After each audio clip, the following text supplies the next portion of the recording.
Alright, so we're trying something new. You will need your notes page and your book open to the section called Great Commanders. It's on page 30. Before we get started reading, we're going to fill out our first section of our notes. So if you start with a quick write, it says, describe an activity you would like to lead. What would make you a good leader? So I need at least 3 sentences to be able to get full credit. You can choose any kind of activity, but you need to include, why you want to lead that activity and what you would do that would make you a good leader. You can pause the recording, write down your answer, and then press play when you're finished and ready to continue. Great, now that you've done your quick write, our focus question always when we're reading a nonfiction text is, what is the main idea? Before we start reading our text, there are 2 words in our text today that I really want you to focus on. The first one is reputation, and that is simply what someone believes about you. And so this picture that says your rating is an example of reputation because people can think really great things about you, meaning like 5 stars, or people could think really bad things about you, and that would symbolize 1 star.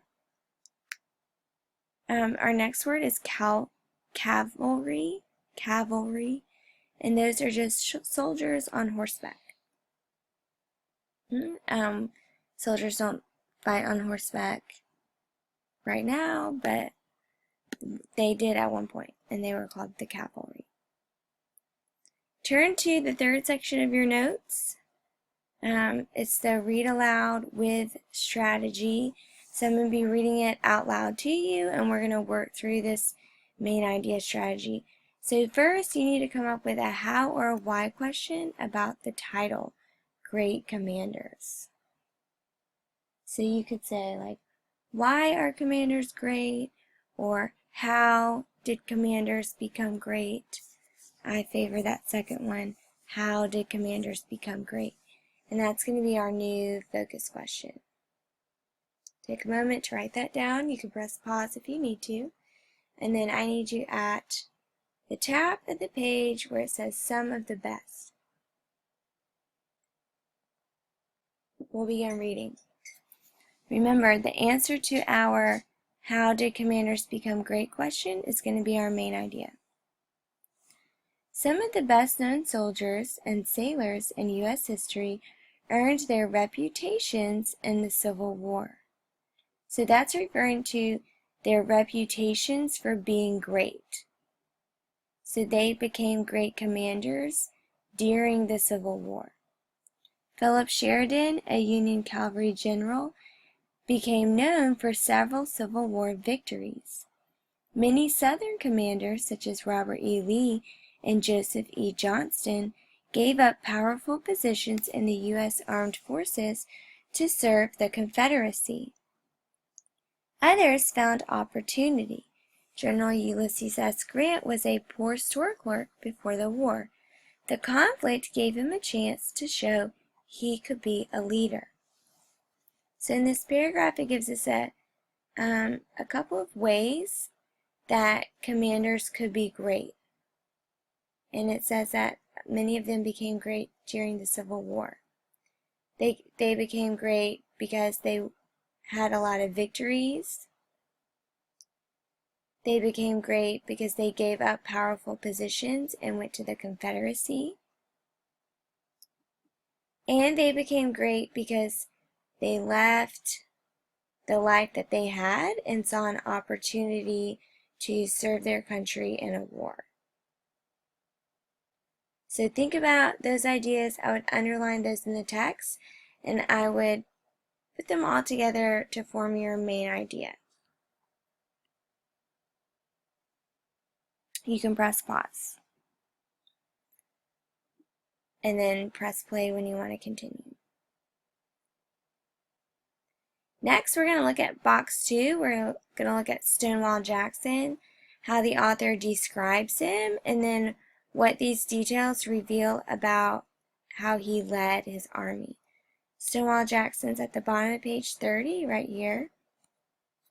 It says, Southern General Thomas Jackson was a professor at the Virginia Military Institute when the Civil War began. He won his nickname Stonewall for his tough action at the First Battle of Bull Run. In May 1863, he was wounded in the Battle of Chancellorsville, Virginia, and died several days later. So now we're thinking, how did the author describe him? Well, if we go back, it said he won his nickname Stonewall for his tough action in the First Battle of Bull Run. So I would write that right here. Stonewall Jackson is tough, brave, and his nickname Stonewall, that makes us think, you can't, even if you try to take him down, you can't. He's not going to run away. He is going to be like a wall, something that is very hard for anyone to get past. So you can press pause and write that down. You can rewind it if you don't remember. And then we'll move on. What does this reveal about how he led his army? Well, if he is a tough person himself, and he is like a wall, he's hard to get past, he probably trained his soldiers to do the same thing. So he was probably very tough on his soldiers, and he trained them to not give up, or he trained them in ways to not let anyone get past them. They weren't going to back down if something was hard. They were going to be just like Stonewall Jackson, and they were going to face whoever was fighting them head on. They weren't going to retreat or run away. And you can press pause and then pick back up to Philip Sheridan. That's on the bottom of the next page. And we want to know, how does the author describe him, and what do these details reveal about how he led? Well, it says, Sheridan was the Union's most successful cavalry commander. He led the Civil War infantry, then commanded the Army's cavalry in Virginia. As a cavalry leader, he helped defeat Robert E. Lee at Appomattox. So the author describes him as a successful cavalry commander. He was very successful. And then we need to think, what does this reveal about how he led? Well, he probably trained the people under him how to be successful. They expected to be successful because he trained them to be winners. He trained them to be good fighters and good soldiers. And then last, we are going to look at J.E.B. Stuart, right above Philip Sheridan. It says, James Ewell Brown Stuart led Robert E. Lee's cavalry corps until mortally wounded at the Battle of Yellow Tavern, Virginia in 1864. Mortally wounded means he was wounded so badly that he died. He is famous for taking chances.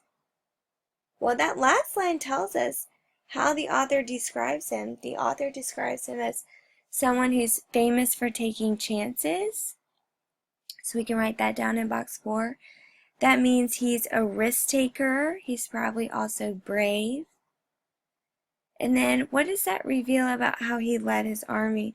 Well, he probably taught the people under him that it's okay to take risk, that you are brave if you take chances.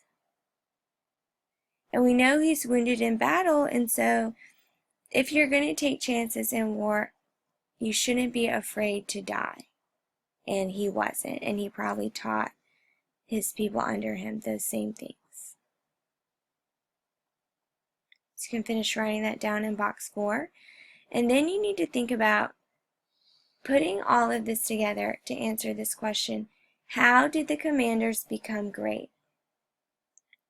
In our main idea, we talked a lot about victories, we talked about opportunity, we talked about, people had to give up powerful positions. And I want you to think, what do these 3 men have in common about how they became great? One who was like a stone wall, you could not get through him, he was not going to give up.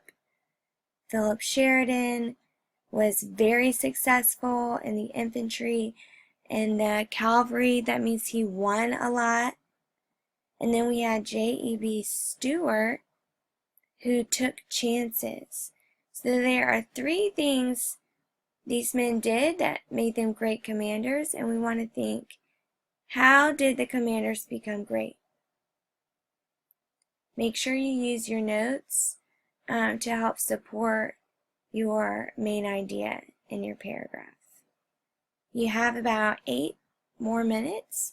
That's plenty of time. If you finish early, go back and reread and make sure your paragraph makes the most sense.